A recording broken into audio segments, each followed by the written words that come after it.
Welcome to Zwida Media. If you're new to this channel, please subscribe. Don't forget to like, comment and share. Here's a new video for today. Enjoy.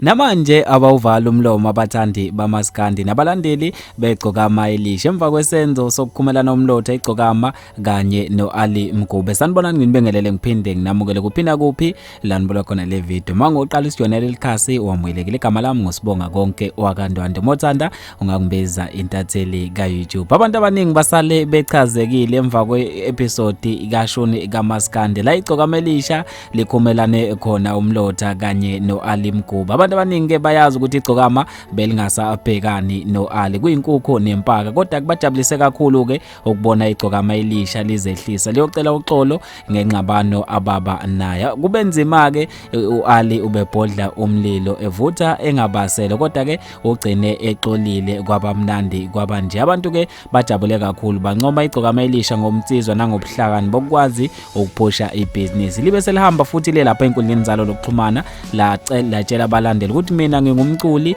ngize ngomculo nange ibhizinisi, hayi ukuthi ke ngizohlokoloza abantu abadala. U-Ali mdala kunama ngimelami nokumelama, kodwa kumele ngimhloniphe futhi ngiyazi indawo yami naye. Abantu ke bashayela ihlombe leso senzo nalapha einkundleni zokuxhumana bathi bafisa ukubona abaculi abaningi benza njenge egcokama elisha, ngoba lokho ke kwenza ukuthi umculo kube nokuthula kungagcini sekuxabana nabalandeli kusuka izimpi ngenxa yokuthi amaqhawe ethu awazani. Ngizofunda ama comments abantu ambalwa la ukuthi badlulise ukujabula kwabo bathini. uLundwandwe uthe kuyancomeka okwenzile umfoka Manqele ukuzehlisa akulahlisi umuntu. Usiboniso Maliwa Shezi uthe vele abantu abaneqiniso bakhulunywa bese kuqhakambiswa laba abangenalo iqiniso bevezwe njengabantu abakahle. Siyabonga kakhulu ngokwenzile qhawe kutshengise ubudoda. uKing Sokhetha Mahlala Godweni uthe qhawe uyinono ngisho limini ukhuluma into eclean ayeza ke amadiqa azongcolisa le post. Siyabonga kakhulu ngokuhle okwenzile,